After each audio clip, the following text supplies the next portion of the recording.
Welcome to NutBulb. My name is Adam and today I'll be showing you guys how to make a fidget spinner. So let's get started.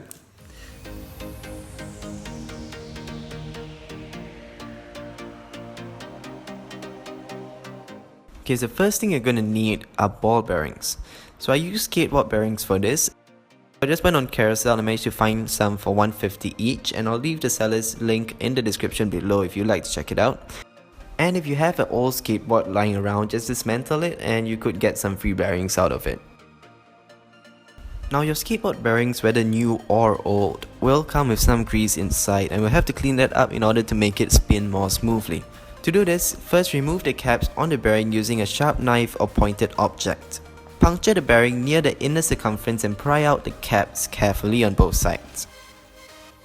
Next, spray some WD-40 to remove the grease inside and let it sit for about 15 minutes. Next, soak in an alcohol to remove the WD-40 itself. Let it sit for another about 5 minutes before rinsing it in hot water. And with that, you should have some very clean and smooth bearings. Put the bearings aside and now let's work on the body. For the body, I got a medium density fiberboard from Daiso at the perfect thickness for the bearings. Next, I made a template of the toy's design and printed it out. The PDF link is in the description below. When printing, you want to make sure that you print to 100% scale and use the scale check at the bottom to confirm the size. Now there's a possibility that you may need to edit the design according to the size of your bearings. Now once you've done that, trace the design onto the board.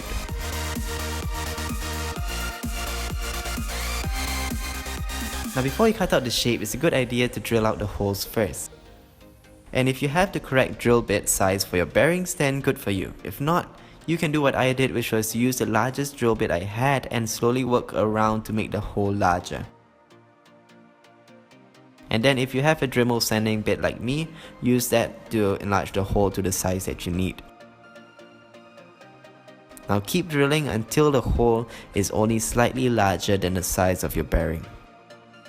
After you've drilled all the holes, use a hacksaw to saw off the shape as close to the line as possible. Then use the Dremel again to sand the shape down as close as you can, and finally end it off with some sandpaper. And remember, as a rule of thumb, start with the coarsest sandpaper you have and work slowly down to the finest. Next, color in or design your spinner in any way you want. I spray painted my first one black with a red stripe.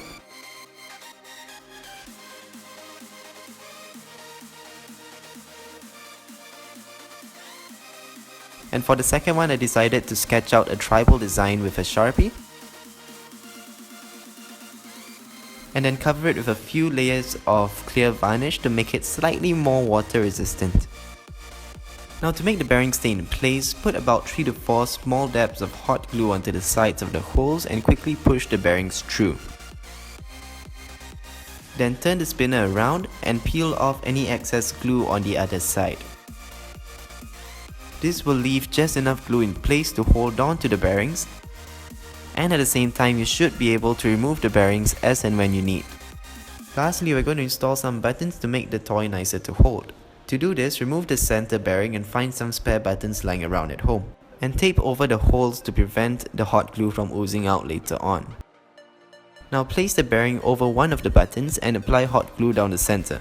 Leave just enough over the top to allow the second button to stick on as well. Now clamp or weigh down the pieces for 5 to 10 minutes to dry the glue completely before removing the clamp and tape. After which, simply push the bearing back into the spinner and it's done.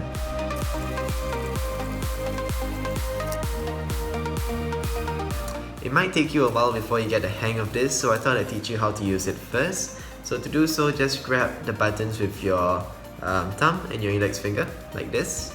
And then use your middle finger to do the spinning. So the middle finger goes into one of the notches like this, pull back and straighten. And of course, the faster you straighten, the faster it will go. Alright, and that's it. So it might take you a while to get the hang of it, but if you use the right technique, you should learn quite fast.